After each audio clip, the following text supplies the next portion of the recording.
daawasho wacan.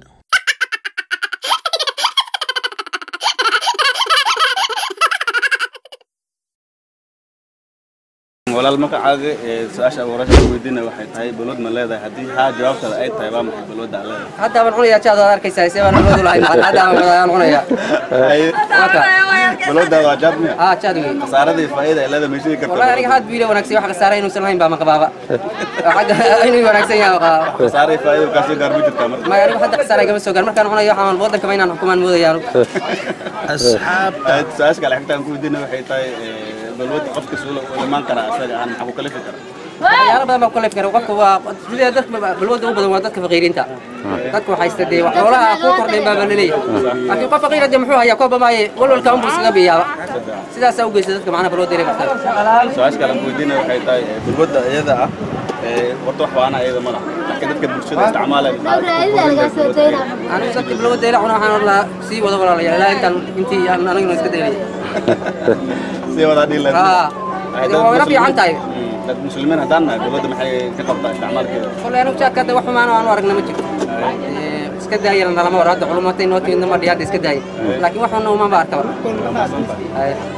maxaa kala qolantay dhinaca qaad wax xunni wax fiican waxaan wanaaga hayna waan kala kulmay ma jiraan ba hadda wanaagu igu badan yahay midka taaw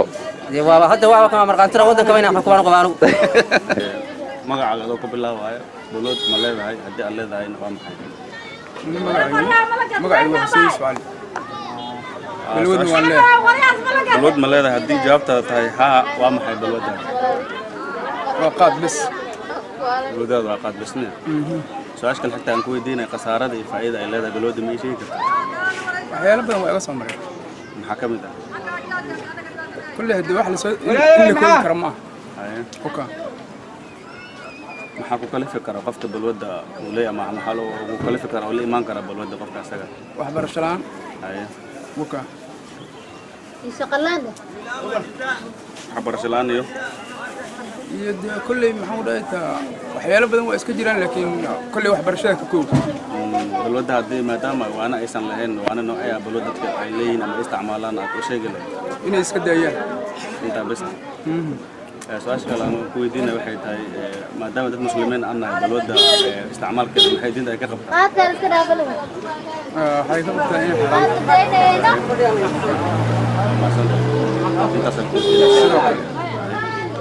balwada ku saabsan aan ku weydiiyo su'aalahaas marka adoo ku bilaabay magacaaga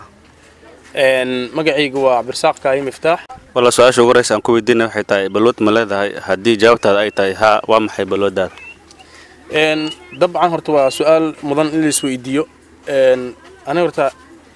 ka Cabdirsaaq ahaan wax balwada aan leeyahay ma jirto aan ka ahayn cunada la cunaayo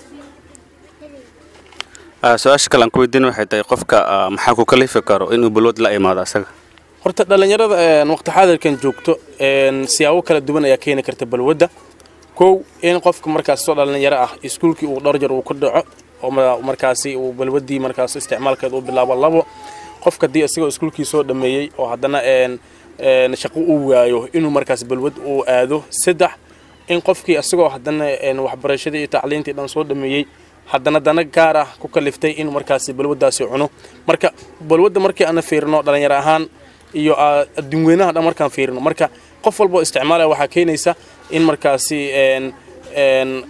dhibaato u geyso adiga waraale am sheegi kartaa faa'iidada iyo khasaaraha ay leedahay balwada waa maxay dabcan waa su'aal mudan in la isweydiiyo faa'iidana way leedahay khasaarana way leedahay balse waxa badan khasaaraheeda aad u fara badan tusaale ahaan burburka qoyska ay qayb ka tahay balwada qofku cunaayo oo kaleeto burburka qoyska uu qayb ka yahay ninka balwada cunaayo cid aaminaysa ma lahan ninka balwada isticmaalay ma garanayo waalid iyo sida marka dadka loo xushmeeyo iyo sida markaasi dadka loo wanaajiyo ma garanayo caafimaad ahaan iyo markaasi bini'aadanimo markii loo soo baxa balwada saameyn weyn ayay ku leedahay burburka qoyska iyo qaybaha kale ee dunidaba adigoo aad u mahadsan waxaan rabay su'aalaheena ugu dambeynaa marayna waxaan rabaa inaan ku weydiiyo mid kale xigta haddii balwada aansan lahayn waana noocay aad siin lahayd dadka balwada leh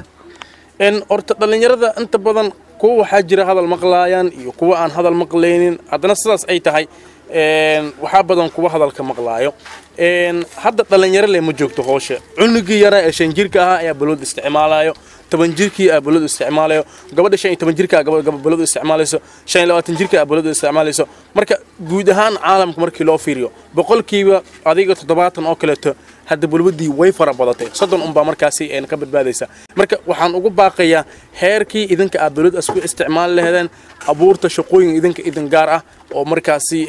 horumar aad ka gaari kartaan dhistan mustaqbalkiina la jaan qaado wadankiina ama horumar gaarsiiya bulshada kale idin la midka ah taas ayaa markaasi aan ku baraarujin lahaa in markaasi dhalinyarada balwada cunaysa ama isticmaalaysa in ay balwada kaga fogaadaan aad mahadsan tahay su'aasha kale xigta aan ku weydiinay waxay tahay dhalinyarada ama bulshada Soomaaliyeed maxaad ugu baaqi lahayd qaabka iskaga dhaafi lahayn balwada ayaga baaqa ugu dambeeya ummadda Soomaaliyeed dhalinyarada Soomaaliyeed in ay iska dhaafaan balwada oo ugu daran markaasi xashiishka koolada la dhuuqayo sigaarka qaadka iyo waxyaabaha kale dunida markaasi ragaadiyay isku daya in aad waxyaabahaasi aad ka soo baxdaan ku wax barto wadankiina u istaaga sida horumar u gaarsin lahaydeen haddii muslimiin aan nahay diinta maxay ka qabtaa isticmaalka balwada diinta islaamka isticmaalka balwada wax sharci ayada ay dhigayso ma jirto diinta islaamku way ka soo horjeedaa wayna ka soo horjeedaa sababtoo ah balwada wax fiican ma ahan wax kitaabka ilaahay lagu markaasi lagu faaliyay ma ahan waa wax khasaaro ah adduunkana aad ku khasaaraysid aakhirana aad ku khasaaraysid marka adigoo fiirinaya adduunkaadana fiirsanaya aakhiradaadana fiirsanaysa waxaa lagaga baahan yahay in aad balwada totally aad ka dhaaftid tusaale ahaan anaga muslim ayaan sheegnaa muslim baan nahay haddana isticmaalkii balwada waan ka badan nahay isticmaalka ay isticmaalayaan dadka aan diinta islaamka haysan marka taa waxay ka dhigan tahay xitaa gaalada ay diinta islaamka haysan oo markaasi diin gaala ay haysteen oo markaasi oo diimo kale ay haystaan oo kala duwan oo sanama ay aawidaan ay maanta nooga hormarsan yihiin yareynta iyo isticmaalka balwada dadkaasi kuma fikiraan qaabka balwada loo isticmaalayo waxay ku fikiraan qaabkii ay u abuur lahaayeen nolol wanaagsan oo markaasi dunida dhan anfacada kaato adiga ku bilaabay walaal magacaaga waxaan rabaa su'aalo oo ku saabsan balwada inaan ku weydiiyo وعليكم السلام ورحمة الله وبركاته مجاعي وحسن عبد الكريم حسن waxaan rabaa su'aalo oo ku saabsan inaan ku weydiiyo balwada balwad ma leedahay hadii jawaabtaada ay tahay ha waa maxay balwadaada balwad malihi laakiin balwadeedu waa iska sports oo wax kale balwad aan leeyahay ma jirto sports bisa leedahay ma balwadaada su'aasha kale xigta aan ku weydiinay waxay tahay qofka maxaa ku kalifi karaa inuu balwada la yimaado asaga horta siyaabo badan aad dadku qofka ku kalifi karto qof nolosha haduu ka dhaco balwadu way ku kalifaysaa inuu iska bilaabo qof haduu shaqo la'aan noqdo balwadu way ku kalifaysaa inuu iska bilaabo hadii uu baagmunday wax baranaynin balwadu iska baranaya marka sabab badan ay keeni kara balwada qofka inuu barto su'aasha kale xigta aan ku weydiinay waxay tahay faa'iidada iyo khasaarada ay leedahay balwada waa maxay faa'iido horta laguma sheegi karo laakiin inta badan khasaaraheeda badan waayo hal faa'iido un bay leedahay hadii la fiiriyo qofka oo ama gadaaya qaadka ama waxas balwada oo ama qaadka ama noqdo sigaarka ama qofka gadaaya un baa shilmaad ka heli kara faa'iido laakiin khasaaraha inta badan u keenayso way badan tahay khasaaraha waxa waaye lacagtii oo ka dhamaanayso qofkii oo maankiisa uu doorinayo oo aakhiradiisa iyo adduunyadiisa ay uu ka dhacayo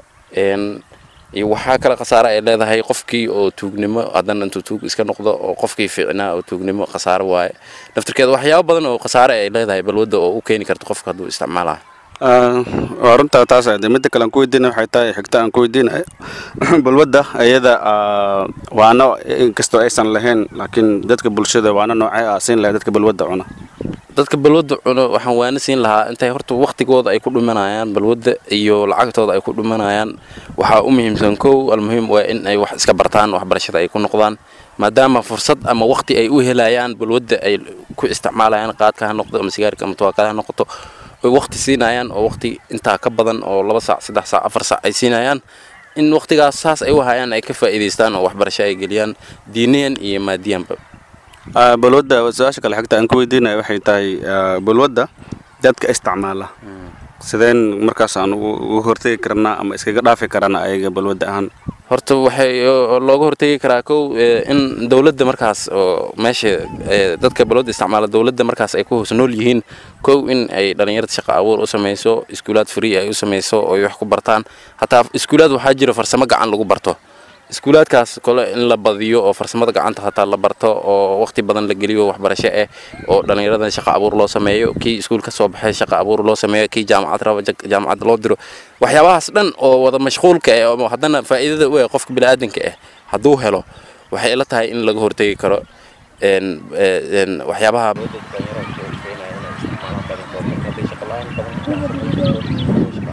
su-aasha ugu dambaysa aan ku weydiinaya waxay tahay maxay ka qabtaa diinteena balwadda horta wax weyn bay ka qabtaa oo ma ogolo diinteena waayo waxyaabo badan baa jiro oo qofka bini'aadanka ilaahay koonkan uu u keenay oo in uu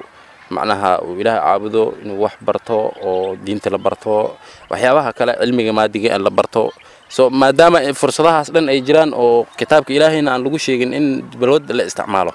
diinteen waxay ka qabtaa waxa waaye meel sal iraadku ma laha in diin balwad la isticmaalo waxyaabo badan oo sida qamriga kamid ah qamriga waayo ilaahay dadka bini'aadamka ummadiisa uma ogolo oo muslimiinta oo dadka mu'miniinta looma ogolo inay isticmaalaan laakiin gaalada waa gooni waxay rabaan oo iska isticmaali karaan dadka diinta islaamka ku dhashay oo ku barbaaray oo diinta islaamka haysto looma ogolo in ay isticmaalaan balwadaas ama qamriga waxyaabahaas oo kale oo xaraanta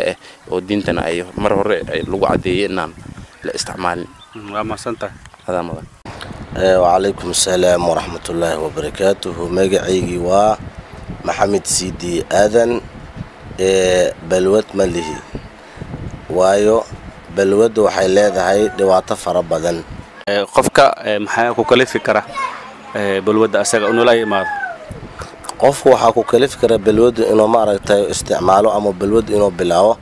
waxa kamid ah ninka inuu maaragtay oo waxa jira wax la dhahayo age group wax la dhahayo jiro dadka asaga la daa oo kale haday isticmaalayaan baashaasi asana wuxuu ku daysanaya dadkaas oo kale inuu noqdo inuu isticmaalo waxa kale oo sababaysa balwad qofku inuu bilaawo qofku inuu stress ama arimo asaga aan xamili karin inuu ku soo kordhado sidaas daraaddeed oo stress ka aska yareeyo dad qaar ay dhahayaan marka waxa waa stress waxa isku yareysaa waa shay hebelow isticmaal bil mesela qaadka oo kale isticmaal ay dhahayaan qofku markuu bilaawo kadib markaas kadibna wuu la qabsanaa balwadu la qabsanaa qasaarada iyo faa'iidada ay leedahay balwada waa maxay qasaarada ay leedahay balwada iyo waxa kamid ah soo qaadka oo kale qofkii surdo ma helo qofkiisa lacag badan ayuu ku bixiyaa qoyska lacag u baahan ayaa waxa lagu gadayaa balwada marka faa'iidada ay leedahay waxa kamid ah qofku qaadku cunayo bil mesela haweenkii dhan uu soo jeedaya waayo ma saxdo tuug iyo waxyaabo kale xunxun oo xaafad ku soo socdo ayuu difaaci karaa su-aasha kale xigtaan ku weydiinay waxay tahay balwada haddii aysan lahayn wax waana ah marka waana noocay ah dadka balwada cuna aad siin lahayd بالمثل نذكر بالود استعماله يعني وحن ديه لها نميه هو إلهي وتوبة كنا أنا وحن هيدا إسلام أو ما رأيت إسلام كانوا حاوي ده إلهي وحليه إن الدين عند الله إسلام دين إلهي يكتس لو قرنا وإسلام مقدرات كنا وحاوي وادقرنا إنسانه دين الإسلام كمشي كوجك تقف والن ونقنايا بالمثل وحلاقي أبا قفكم مرقانسان أو كلا سلاد سنتو لقى أقبلين مرك إن شاء الله تعالى وحنديه لهذا اليرادة إن يكدور صودانا إن يكدور صونادان أما يسكت عفان بالود استعمال كذي su-aasha kale xigtaan ku weydiinay waxay tahay sidee iskaga dhaafi karaan